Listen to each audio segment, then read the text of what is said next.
किया ली रावण सुख माने,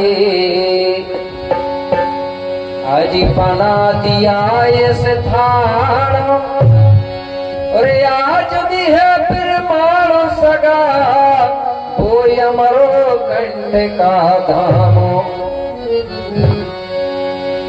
तो आंधी रावण सुकमा पैरी ने जो अमरकोट के टीला में जो स्थान बनाया, जहां पर हमारे दाऊद आई सलमा गांगरा रहते थे, उसी जगह को मेरे भाई वंश भिड़ी या बांस भिड़ी के नाम से जाना जाता था। उस जगह को आप लोगों को मालूम होगा कि उसी वंश भिड़ी से हमारा वंश वेला फैला। जहां पर बांस का पेड़ था, इसलिए आज भी हमारी जो सगा समाज है बांस को पूजनी मानती है ना। बांस को हमारे समाज के लोग कभी भी आग में नहीं जलाते थे और आज भी नहीं जलाते गोंडल लोग। क्यों? अगर बांस को हम जलाएंगे तो हमारी जो वंश है, हमारी जो वंश वेला है वो कमजोर होती है। तो जब बाहर से कुछ लोग यहाँ पर आए तो इनको ये पता चल गया कि भारत के जो लोग हैं वो बांस को पूजनी मानते हैं और बांस को कभी जलाते नहीं है। तो वो बाहरी लोगों ने क्या किया, उन्होंने सोचा कि भारत के लोगों के हाथ से बांस जलवाना चाहिए जब ये लोग कमजोर होंगे। तो हमारे लोगों को वो कहते थे बांस जलाइए, तो हमारे लोग कहते थे कि हम बांस नहीं जलाते, अगर बांस जलाएंगे तो हमारी वंश वेला कमजोर होगी। तो वो बाहर से आए हुए लोगों ने एक कूटनीति चाल चला, एक रणनीति बनाया, जिससे कि यहाँ के लोग समझ भी ना पाए और बांस जला दे। तो उन लोगों ने क्या किया, अगरबत्ती बनवाना चालू किया। क्या बनवाने लगे? अगरबत्ती। और अगरबत्ती के अंदर लकड़ी किसकी डालने लगे? बांस की। अब हमारे गोंडियन लोग समझ नहीं पाए, वो अगरबत्ती के चक्कर में बांस की लकड़ी जला रहे हैं। जल रही कि नहीं? अगरबत्ती सोच रहे आप, लेकिन उसके साथ जल क्या रहा है? बांस जल रही है। जितनी ज्यादा बांस की लकड़ी जलाओगे उतनी ही ज्यादा बीमारी फैलती है। एक आदमी अगर सिगरेट पीता है और एक आदमी अगर अगरबत्ती जलाता है तो सिगरेट से भी 1.5 गुना खतरनाक धुआं बांस की लकड़ी के जलने से फैलता है। आप घर में अगर बांस की लकड़ी बार बार जलाओगे तो आप कई बार बार बीमार होंगे। अब आप लोग सोच रहे हैं कि अगरबत्ती जलाने से देवता प्रसन्न होता है। अगर देवता प्रसन्न होता ना अगरबत्ती से तो दुकान वाला तुमको कभी अगरबत्ती नहीं देता क्या? इसलिए गोंडी संस्कृति में अगरबत्ती देवी देवताओं को नहीं जलाते बांस की लकड़ी के कारण। हमारे में रार लोभान का धूप दिया जाता था। अगर जलाना ही है तो बिना लकड़ी वाली धूप बत्ती मिलती, उसको जला सकते हो, ठीक है ना। बांस की लकड़ी नहीं जलाते, क्योंकि बांस की लकड़ी से हमारा वंश वेला फैलता है। और उसी बांस की लकड़ी से, उसी बांस से जब हमारे गांव में पूजा पाठ होती है तो जो झंडा लगाया जाता है तो झंडा में बांस की लकड़ी का प्रयोग करना चाहिए, ठीक है ना। कौन सी लकड़ी लगाना चाहिए? बांस की लकड़ी। हमारे घर में जब सूपा होता है अनाज साफ करने का, गोंडी में सेती बोलते हैं सूपा को, वो सूपा भी बांस की लकड़ी का बना होता है। जो पूजनी होता है उसकी पूजा भी होती है। दूल्हा जब बनता होगा तो दूल्हा एक बिजना रखता है मालूम, वो भी बांस की लकड़ी का महत्व होता है। भले आप कपड़े का प्रयोग करने लगे लेकिन उसमें लकड़ी बांस की होना बहुत जरूरी है, तब बिजना का महत्व होता है। तो इस प्रकार से हम बांस की लकड़ी नहीं जलाते, इसलिए गोंडी धर्म के जो भूमिका गुरु हैं वो मना करते हैं।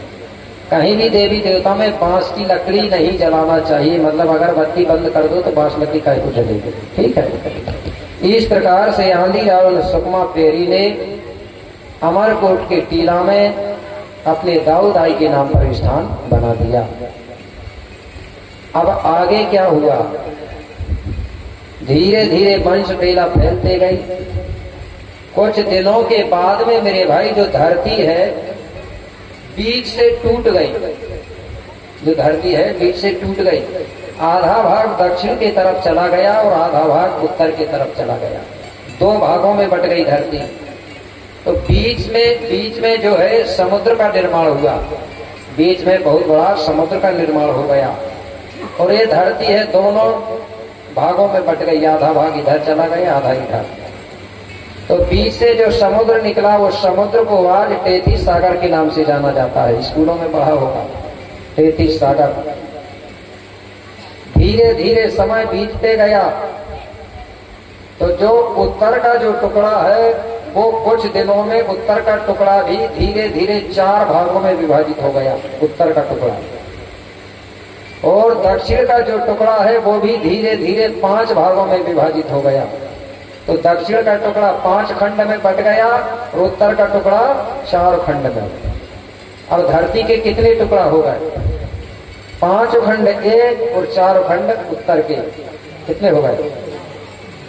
5 और 4 9 खंड धरती हो गई। धीरे धीरे समय बीतते गया तो जो 4 खंड धरती है वो 4 खंड धरती को अंगारा लैंड या अंडोद्वीप कहा जाता है। और दक्षिण का जो टुकड़ा है उसको गंडोद्वीप या गोंडवाना लैंड कहा जाता है। क्यों कहते हैं गोंडवाना लैंड? हमारी गोंडी संस्कृति में जब किसी चीज की गिनती होती है तो गिनती गोंडी में चलती थी। उंदी रंड मुंद नालुंग सयुंग, जानते हैं गोंडी गिनती? उंदी मतलब होता है 1, रंड मतलब 2, मुंद मतलब 3। तो उंदी रंड मुंद नालुंग सयुंग, इसी को हिंदी में बोलेंगे 1 2 3 4 5, अंग्रेजी में बोलेंगे 1 2 3 4 5, हो गए ना? तो 5 चीजों को गोंडी में सामूहिक रूप में उसको गंडा बोलते हैं। तेंदुपत्ता टूटते होंगे ना, वहां आज ये पता चलता है गंडा का। तो 5 चीजों को सामूहिक रूप में हमारे लोग गंडा बोलते थे। तो 5 खंड धरती को ही हमने गंडा कहा, गंडोदाई गंडोद्वीप। इस प्रकार धीरे धीरे आगे चल करके गंडोद्वीप गंडोदाई का परिवर्तन होते हुए इस देश का नाम पड़ गया, 5 खंड धरती का नाम गोंडवाना लैंड। क्या नाम पड़ा? गोंडवाना लैंड, गोंडवाना देश। तो गोंडवाना देश में जो राज्य करता था, 5 खंड धरती का जो राजा होता था उसको शंभू शेख कहते थे। ये नाम नहीं है, ये उपाधि है। पद, जैसे हमारे गांव में एक सरपंच होता वो उपाधि है सरपंच। इसी प्रकार 5 खंड धरती का जो राजा होता था उसको शंभू शेख कहते थे। शंभू शेख का मतलब क्या होता है?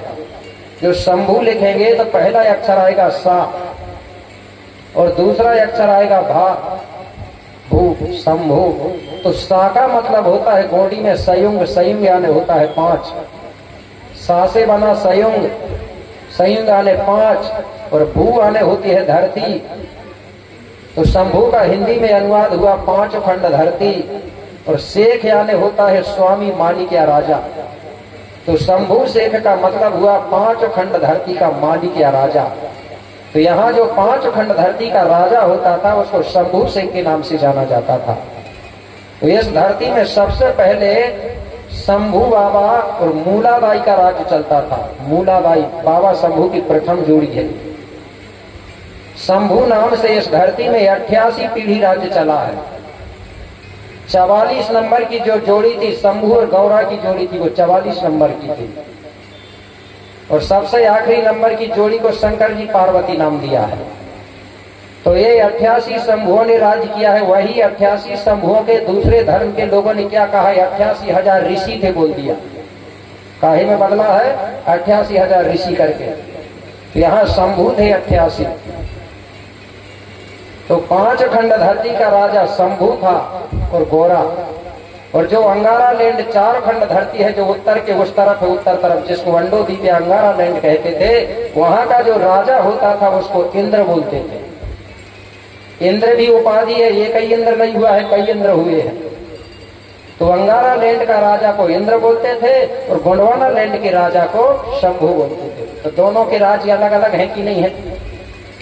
लेकिन कुछ दिनों के बाद में अंगारा लैंड के रहने वाले कुछ लोग 33 सागर पार करके शंभू बाबा के राज्य में आ गए और बहुत झगड़ा हुआ बाबा शंभू से।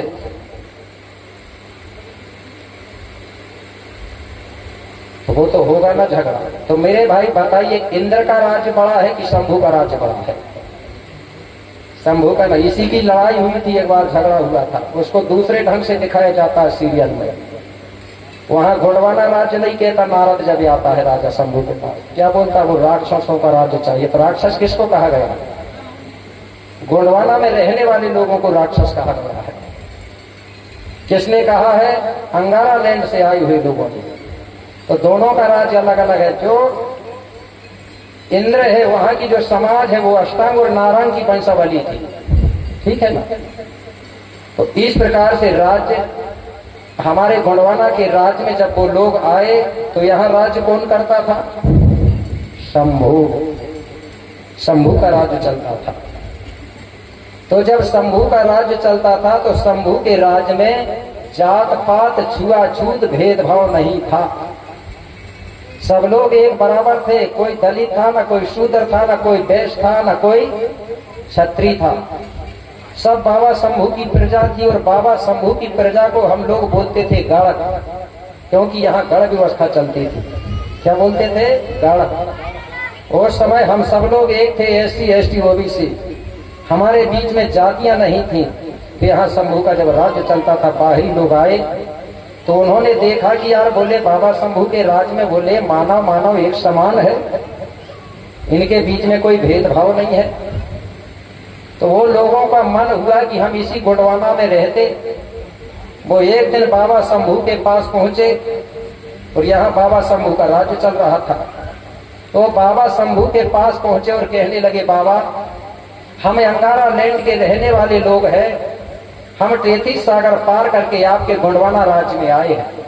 हे बाबा, आप यहाँ के मालिक हो, यहाँ के राजा हो, इसलिए हम आपसे अनुमति चाहते हैं कि हम तुम्हारी धरती में कुछ दिनों के लिए रहना चाहते हैं, गुजर करना चाहते हैं। बाबा शंभू बड़े दयालु थे, इसलिए तो उसको भोलेनाथ कहा है। लोगों बहुत भोले भाले थे। तो उन्हीं की समाज, उसी की प्रजा हम लोग हैं। तो आज भी आप लोग भी भोले भाले हो कि नहीं हो? तो बाबा शंभू इतने भोले थे कि अगर कोई कुछ भी करता था, चाहे वो पूजा करे चाहे ना करे, लेकिन वो खुश हो जाते। एक उदाहरण दे रहा हूं। एक जगह बाबा शंभू की पिंडी रखी हुई थी मंदिर में। एक पुजारी था, वो रोज पूजा करने जाता था, रोज पिंडी में पानी चढ़ाता था, बेलपत्ती चढ़ाता था और बाबा शंभू के सामने हाथ जोड़ के क्या कहता था? बाबा शंभू के पिंडी के ऊपर एक घंटी टंगी थी। वो कहता था, बाबा ये घंटी मुझे बहुत अच्छी लग रही है, एक घंटा नीचे आ जाता तो मैं निकाल लेता। ऐसा रोज पानी चढ़ाए, बेलपत्ती चढ़ाए और यही प्रार्थना करता था कि घंटी नीचे आ जाए तो मैं निकाल लूं। अब वो रोज पूजा कर करके परेशान हो गए, लेकिन घंटी अपने आप नीचे आएगी क्या? नहीं आती, नहीं आई। एक दिन पुजारी का दिमाग खराब हुआ, बोले रोज प्रार्थना कर रहा हूँ बाबा भोलेनाथ की, बोले घंटी नीचे नहीं आ रही है। बोले एक दिन मेरे भाई पानी चढ़ाना बेलपत्ती तो छोड़ दिया, उसी पिंडी के ऊपर चढ़ के और घंटी छोड़ने लगा, निकालने लगा। बाबा शंभू ने सोचे कि यार रोज तो बेलपत्ती पानी चढ़ाता, यार तो खुद ही चढ़ गया। बोले बेटा निकाल ले। बाबा शंभू को इतना भी ज्ञान नहीं रहा कि ये क्या है। तो ऐसे भोले भाले थे बाबा शंभू। इसलिए लोगों ने कहा है कि सब दानी है, लेकिन बाबा भोलेनाथ महादानी है। तो बाबा शंभू बड़े दयालु थे। ये विदेशी लोग पूछने लगे, बोले रह जाए क्या तुम्हारी जमीन में, धरती में? शंभू कहने लगा रह जाओ, लेकिन मेरी अनुमति के बिना बोले कोई भी काम मत करना।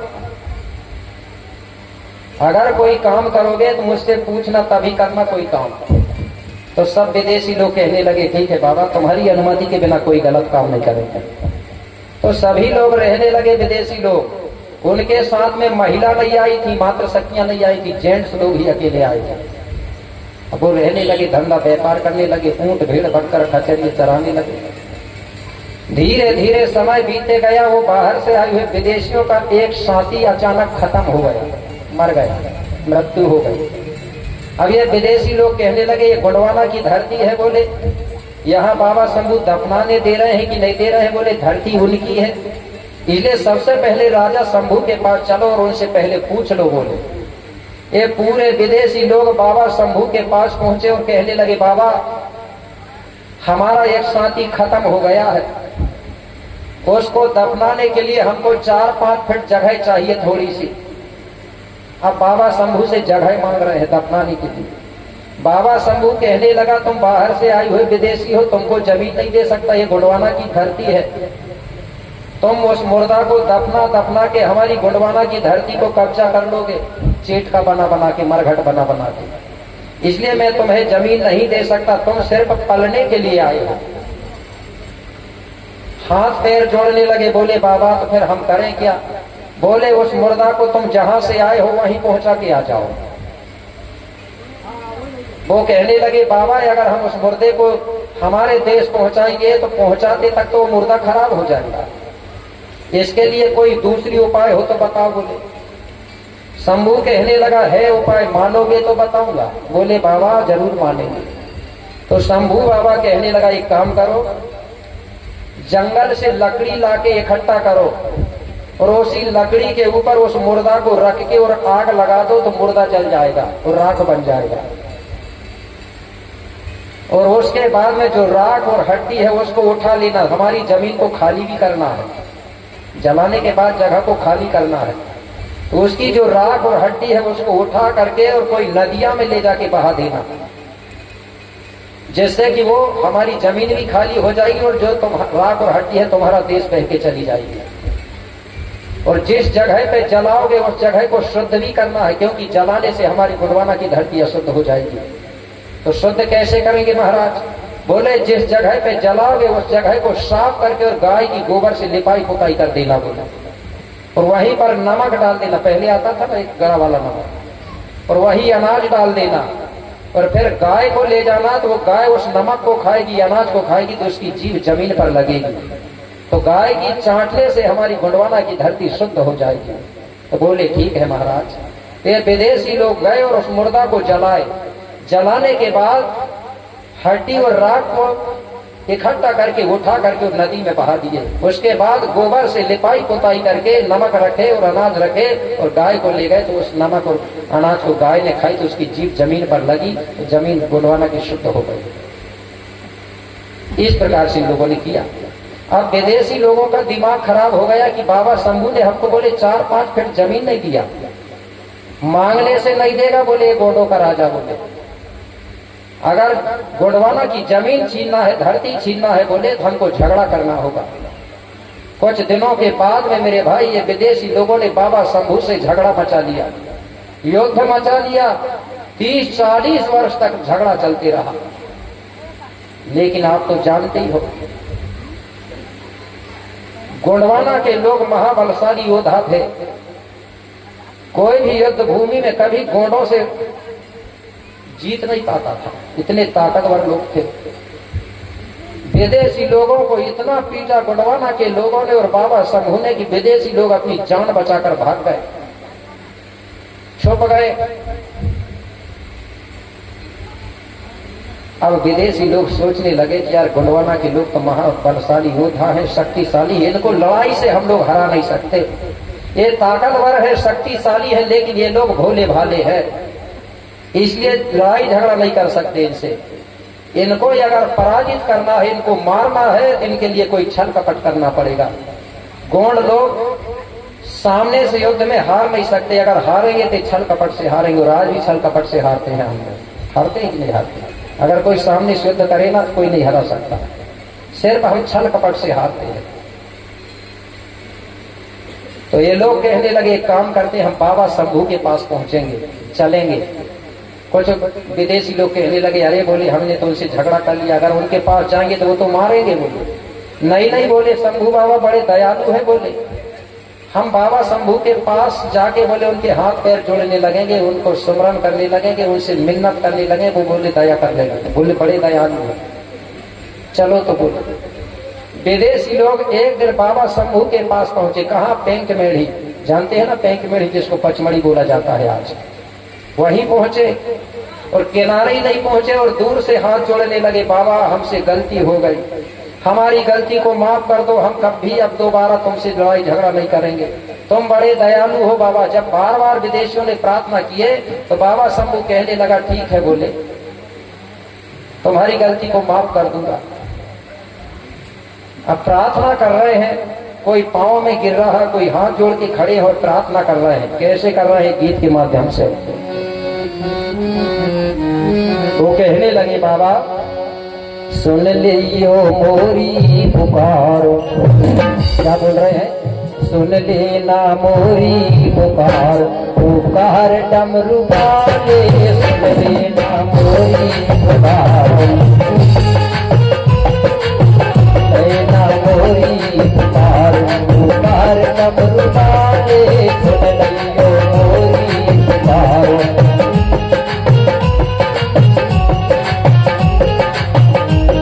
पुकार डमरू वाले, पुकार डमरू वाले, पुकार डमरू वाले, पुकार डमरू वाले, नैया लगा गइयो पार, पुकार डमरू वाले, नैया लगा गइयो पार,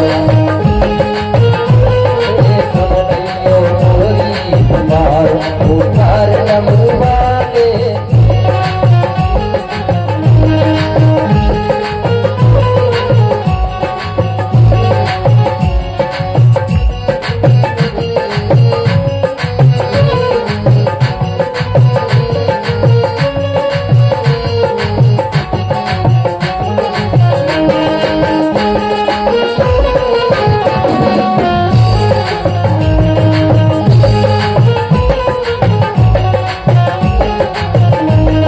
क्या बोले वो विदेशी लोग? हमें आए हैं शरण तुम्हारी,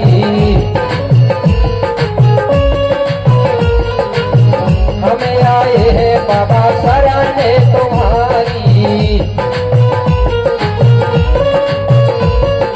शरण तुम्हारी बाबा शरण तुम्हारी।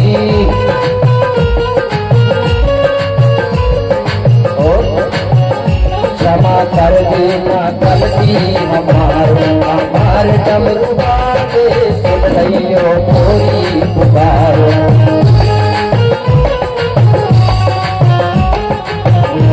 पुकार डमरू वाले, सुन लियो मोरी पुकार।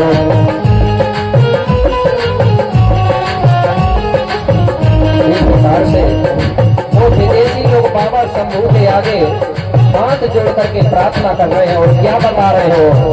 जब एक विदेशी लोग हमारे देश में आए मेरे भाई, तो अपने हाथ में एक डंडा और झोली लेके आए थे। माता क्या लेके आए थे? झोली और डंडा लेके। इसे वो बाबा शंभू से कह रहे हैं क्या? खाली झोली लेकर आए, खाली झोली लेकर आए, लेकर आए बाबा लेकर आए। और अरे भर देना झोली हमारो, हमार डमरू वाले, भर देना झोली हमारो, पुकार, पुकार डमरू वाले, नैया लगा गइयो पार, पुकार डमरू वाले, नैया लगा गइयो पार, पुकार डमरू वाले, नैया लगा गइयो पार, पुकार डमरू वाले, नैया लगा गइयो पार, पुकार डमरू वाले। इस प्रकार से वो विदेशी लोग प्रार्थना करने लगे, कहने लगे खाली झोली लेकर आए बाबा, भर देना झोली हमारा। और आज वो डंडा और झोली नहीं छोड़ते, वो लोग नहीं छोड़ते ना, ठीक है। तो बाबा शंभू की जब बार बार इन्होंने मिन्नत प्रार्थना किया मेरे भाई, तो बाबा शंभू बड़े दयालु, तो कहने लगा ठीक है भाई, गलती क्षमा कर देता हूँ। क्या कर रहा है?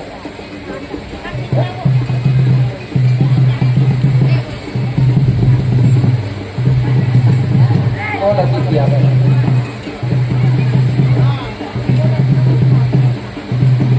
चलो ठीक। तो इस प्रकार से वो प्रार्थना किए तो बाबा शंभू ने उनकी गलती को माफ कर दिया। अब विदेशी लोग इतने खुश भय, इतने खुश भय, बाबा शंभू के सामने फिर हाथ जोड़ के कहने लगे बाबा आपके जैसे दुनिया में कोई दयालु नहीं देखा हमने, जो कि पहले बार आप जैसे दयालु देख रहे हैं बाबा। हम बहुत खुश हैं पूरे विदेशी लोग, और इसी खुशी में हम एक काम करना चाहते हैं आपके लिए। बोले कौन सा काम करोगे? बोले हम सब विदेशी मिलकर के बोले आपको और आपकी समस्त प्रजा को, आपके घरों को बोले हम भोजन कराना चाहते हैं, आपके लिए हम भंडारा रखना चाहते हैं। बाबा शंभू कहने लगा पहले मेरी समाज से तो पूछ लूं, अगर मेरी समाज तैयार है तो मैं तैयार हो जाऊंगा बोले, और मेरी समाज अगर मना करेगी तो मैं भी तैयार नहीं हो सकता बोले। अब बाबा शंभू अपनी समाज से पूछने लगा, समस्त गोंडियनों से, बोले भैया सुनो, ये विदेशी लोग अपने लिए भोजन भंडारा रखना चाहते हैं, बोले तुम बताइए, बोले इनके भोजन करने के लिए जाओगे? गोंड मेरे भाई एक हाथ तो छोड़ दिए, दोनों हाथ उठाने लगे, हम तैयार है करके। और आज भी बात सही है, भली और जगह दूसरी जगह नहीं जान के, लेकिन खाने के लिए गोंड कभी मना नहीं कर सकते, ये करते हैं। मेरे भाई पूरे गोंड कहने लगे बाबा हम तैयार हैं हम जाने के लिए, बोले हाँ बोल दो बोले। बाबा शंभू कहने लगा ठीक है, तो बोले हम लोग तैयार है बोले, लेकिन कब रखोगे खाना भंडारा बोले, और कहाँ रखोगे ये तो बताओ। विदेशी लोग कहने लगे महाराज हम माघ पूर्णिमा के दिन रखेंगे। कब रखेंगे? माघ पूर्णिमा। कहाँ रखोगे? बोले उज्जैन में रखेंगे, जिसको आज उज्जैन कहा जाता है वहीं रखा गया, वहीं की बात बता रहे। बोले ठीक है, तो बोले हम आ जाएंगे, बोले तुम तैयारी करके रखना भोजन की। विदेशी लोग बड़े खुश भाई कहने लगे ठीक है महाराज हम पूरी तैयारी करके रखेंगे, तुम भूलना मत, बोले माघ पूर्णिमा को याद रखना। बोले ठीक है, बोले नहीं भूलेंगे। इस प्रकार विदेशी लोगों ने बाबा शंभू और समस्त प्रजा को पता करके चले गए। उधर पहुंच गए। अब इधर बाबा शंभू और समस्त गोंडियन समाज इंतजार कर रही है कि कब माघ पूर्णिमा आएगा और खाने के लिए हम तब जाएंगे। धीरे धीरे समय बीतते गया। कुछ दिनों के बाद में मेरे भाई माघ पूर्णिमा का समय आया, तो विदेशी लोग क्या करते हैं? भोजन बनाते हैं। तो भोजन कैसा बनाते हैं? दो प्रकार का भोजन, एक भोजन साधारण खुद के लिए, और बाबा शंभू और उसकी प्रजा के लिए जहर वाला भोजन बनाते हैं। कैसे बना रहे हैं?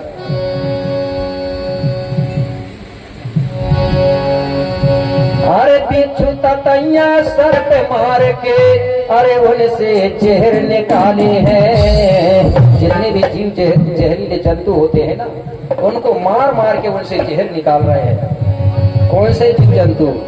अरे बिच्छू ततैया सर पे मार के उनसे जहर निकाले हैं। अरे भोजन में फिर दिया मिलाए, भोजन ऐसा बनाए हैं।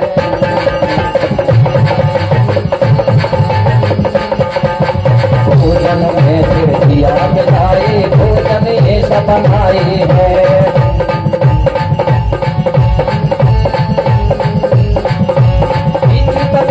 सर पे मार के उनसे जहर निकाले हैं।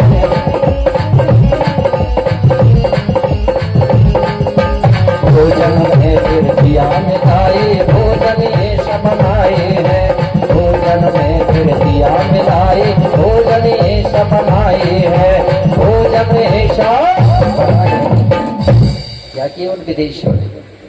बिच्छू ततैया नाग सर्प को मार मार के उनसे जहर निकाले, और जो भोजन बाबा शंभू और समस्त गोंडियनों के लिए बनाया जा रहा था उसी भोजन में इस जहर को मिला दिया और खुद के लिए साधारण बना लिया। अब इधर से बाबा शंभू पूरी अपनी समस्त समाज के सहित टैंक मेड़ी से प्रस्थान होते हैं। कहाँ जाने के लिए? उज्जैन जाने के लिए, खाना खाने के लिए। अब सब लोग जा रहे हैं, सबसे आगे बाबा शंभू, उसके पीछे से गौरा रानी, उसके बाद पूरे गोंड लोग। तो गोंड लोग पहले खाली हाथ नहीं चलते थे, हाथ में डंडा, लाठी, तीर, कमान, तलवार, कुल्हाड़ी लेके चलते थे। देखे ना पुराने लोगों को। अब के लोगों के पास तो कुछ नहीं रहता, कोई मिल जाए तो पता नहीं क्या करेंगे, पत्थर भी नहीं मिलेगा। पहले के गोंड लोग लाठी लेके चलते थे, त्रिशूल लेके चलते थे, कुल्हाड़ी, खाड़ा, तलवार लेके चलते थे। पूरे लोग अपनी अपनी अस्त्र शस्त्र लेके चले। मात्र सखियां भी चली जा रही है, तो हमारे गौंड समाज में क्या आदत है, कहीं भी जब आते जाते थे तो वो चुपचाप नहीं जाते थे, गीत गाते हुए चलते थे। शादी हो विवाह हो गीत गाते हुए चलते थे। तो कुछ महिलाएं गीत गाते हुए जा रही है, एक लाइन में बता रहा हूँ कैसे गा रही है। वो जो काम होता था वहीं का गीत गाती थी, कहीं दूसरे जगह का गीत नहीं गाती थी। तो वो जा रही थी तो वहीं का गीत बना के कहने लगी, क्या वो के बोली, चलो चलिए भला। एक दूसरी महिला से गीत के माध्यम से बता रही है वो, चलो चलिए भला, चलो चलिए भला, आर्यों ने भोजन बनाए जहाँ। चलो चलिए भला, चलो चलिए भला, आर्यों ने भोजन बनाए जहाँ।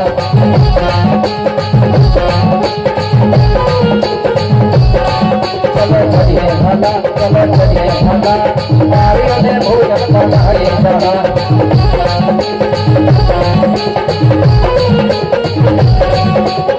आर्यों ने भोजन बनाए जहाँ, आर्यों ने भोजन बनाए जहाँ।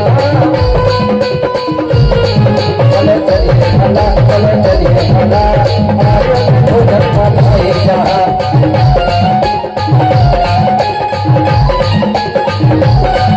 चलो चलिए भला, चलो चलिए भला, आर्यों ने भोजन बनाए जहाँ।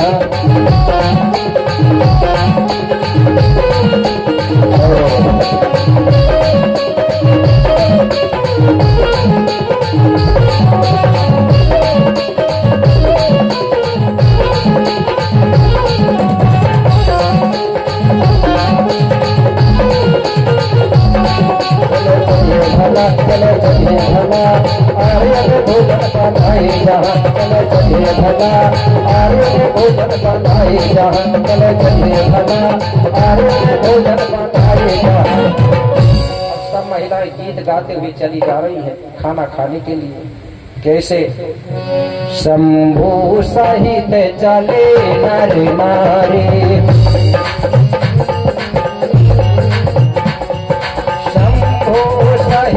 चले नर नारी,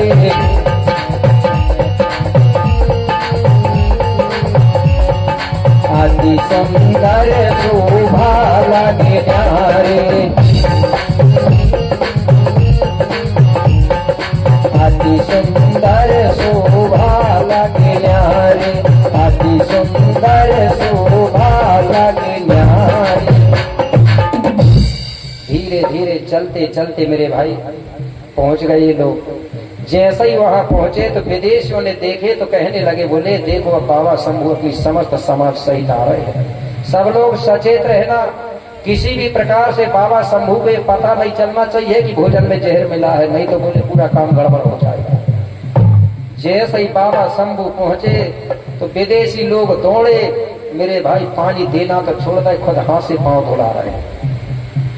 कोई पैरों के नीचे गिर रहे हैं, सेवा जुहार कर रहे हैं, मतलब ऊपरी प्रेम दिखा रहे हैं, क्योंकि काम बनाना है। जब गौंडों से कोई काम बनाता है ना तो ऊपरी प्रेम दिखाता है।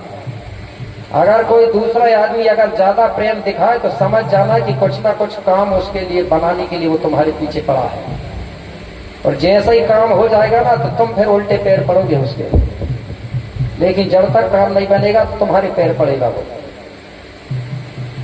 तो मेरे भाई बाबा शंभू और प्रजा ने देखी ये हमारे पैर पड़ रहे, ये तो भूल गए, सब कुछ खुश हो गए। बोले दूसरे होके हमारे पांव पड़ रहे, ये खुशी खुशी में सब कुछ भूल गए। विदेशी लोग कहने लगे, बाबा भोजन की तैयारी हो चुकी है, इसलिए अब देर मत करो। बोले अब तो पंक्ति बना के बोले भोजन करने के लिए बैठ जाओ। बाबा शंभू ने अपने समस्त गोंडियन लोगों को आदेश दिया, तो सब लोग बाबा शंभू की आदेश पाकर के सब लोग खाना खाने के लिए बैठ गए। सबसे बीच में शंभू बैठ गया, आसपास पूरी समाज बैठ गई। अब विदेशियों के द्वारा भोजन परोसा जा रहा है, तो उन विदेशियों ने बाबा शंभू और समस्त गोंडियन समाज के लिए कौन सा भोजन परोस दिया? वही जहर मिला हुआ भोजन परोसा गया। अब बाबा शंभू ने थोड़ा सा भोजन उठाया, अपने पुरखा पूर्वजों को छिटकता है, मतलब छिटकते ना खाना खाते हैं। हमारे में छिटकना बोलते हैं खाना देना, हमारे में भोग का उपयोग नहीं होता, भोग मत बोलना। आप सब लोग पढ़े लिखे हो, हम बताइए हमारे देवी देवता को भोग लगाएंगे क्या? भोग जो शब्द है गलत शब्द है गोंडी मत के अनुसार, ठीक है? भोग नहीं बोलते, कई जगह भोग बोलते हैं। तो मेरे भाई जैसे ही बाबा शंभू ने थोड़ा सा भोजन अपने पुरखा पूर्वजों के नाम से छिटका दिया तो बाबा शंभू को थोड़ी शंखा आ गई, शंखा होने लगी। गोंडिया लोगों से कहने लगा, बोले मुझे शंखा हो रही है।